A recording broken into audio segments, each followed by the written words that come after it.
आजचा अभंग आहे, त्याग तव मज न वजता केला, काहीच विठ्ठला मनातुनी, भागलिया आला उबग सहज, न धरिता काज झाले मनी, देह जड झाले ऋणाच्या आभारे, केले संसारे कासा वीस, तुका म्हणे गेला आळस किळस, अकर्तव्य दोष निवारले.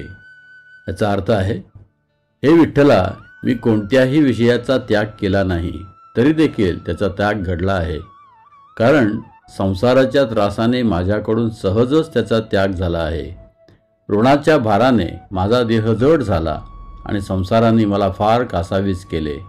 तुकाराम महाराज म्हणतात, संसारातील आपत्तीने मी तळमळलो, परिणामी संसाराचा तिटकारा आला.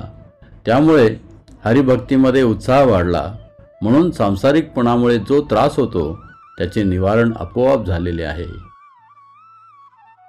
भगवत भक्तीमध्ये दृढ होण्यासाठी भौतिक इच्छांचा त्याग करणे आवश्यक असते. यासाठी कोणती भौतिक इच्छा पूर्ण होत नसेल तर आपोआपच त्याचा त्याग घडतो. म्हणून हरिभक्त अशा प्रसंगांबद्दल शोक न करता ती भगवान श्रीकृष्णांची कृपा समजून त्याचा स्वीकार करतो आणि हरिभक्तीच्या मार्गामध्ये अग्रेसर राहतो.